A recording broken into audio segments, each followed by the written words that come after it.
Sehari setelah pernyataan pers kedua petinggi lembaga hukum soal dugaan korupsi simulator SIM, muncul kebimbangan.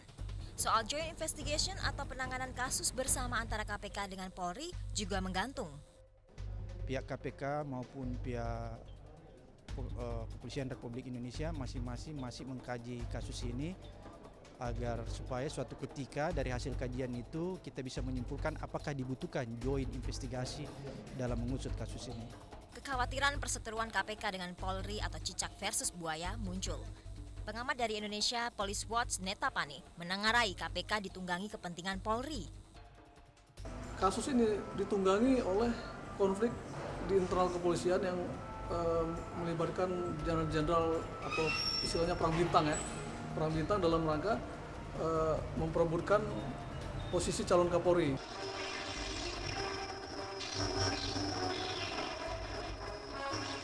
Istilah cicak versus buaya yang dikelindingkan mantan Kabar Reskrim Komjen Pol Susno 2J 2009 silam berujung pada pemidanaan mantan Ketua KPK Antasari Azhar.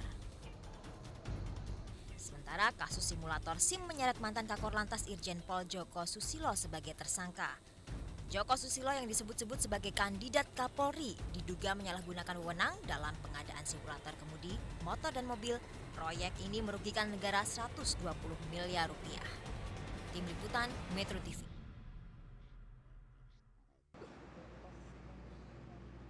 Mabes Polri merilis 5 nama tersangka terkait kasus korupsi proyek pengadaan alat simulator SIM tahun anggaran 2011.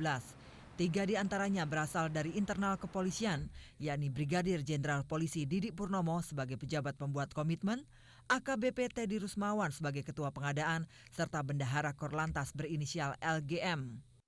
Sementara dari 2 pihak rekanan ada 2 tersangka yaitu Direktur PT Citra Mandiri Budi Susanto dan Direktur PT Inovasi Teknologi Sukoco Bambang. Namun Polri menilai Kepala Korlantas Joko Susilo tidak terlibat dalam hal ini.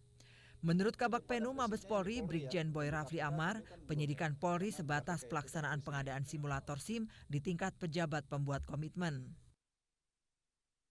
Jadi pada prinsipnya yang di Polri ya, yang di KPK tapi kan belum ya. Karena di KPK itu kan prinsipnya situasional ya.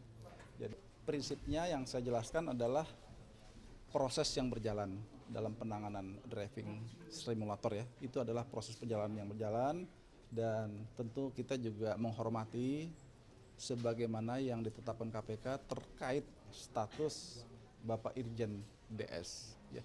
Kan kita tidak menetapkan Bapak Irjen DS karena memang sudah diketahui walaupun kita tahunya setelah dilakukan langkah-langkah. Selang 5 jam usai penetapan 5 tersangka oleh Polri, KPK kemudian menggelar jumpa pers dan merilis nama 3 tersangka dalam kasus korupsi Korlantas Polri. Ada 3 nama tersangka yang sama dengan versi Polri. Ketua KPK Abraham Samad menyatakan pihaknya telah terlebih dahulu menyelidiki kasus korupsi Korlantas Polri dan telah menetapkan para tersangka sejak tanggal 27 Juli lalu. Namun Abraham mengungkapkan tidak ada rebutan perkara dalam penyidikan pengadaan simulator SIM ini. Di penetapan tersangka yang bersangkutan, sebenarnya kalau kita mengacu pada sprindik pertama, itu sudah ditetapkan pada tanggal 27 Juli. Brigjen Pol DP Wakor Lantas, ya. Jadi dia selaku PPK, pejabat pembuat komitmen. BS, oke. Kemudian SB. BS ini dari PT CMMA, ya. Dan kemudian SB adalah dari PT IT. Pasca penetapan Irjen Joko Susilo dan Brigjen Didik Purnomo sebagai tersangka, KPK rencananya juga akan memblokir rekening keduanya. Lebih lanjut, KPK meminta Polri untuk menyerahkan sepenuhnya penyelidikan kasus korupsi yang merugikan negara hampir 120 miliar rupiah ini kepada KPK. Tim Liputan Metro TV.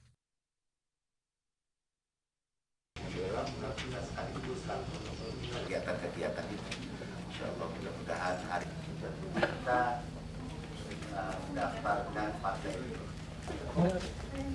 dari semangat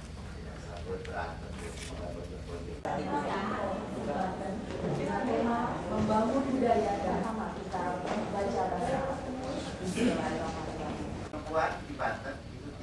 176. Jadi totalnya Kalian, partai ini didesain untuk memenangkan pemilu 2014 yang akan datang. Sebuah hal yang dulu dianggap mimpi ketika membangun partai ini. program ya tentunya banyak yang harus dilakukan oleh kita. Mengurusi partai ini.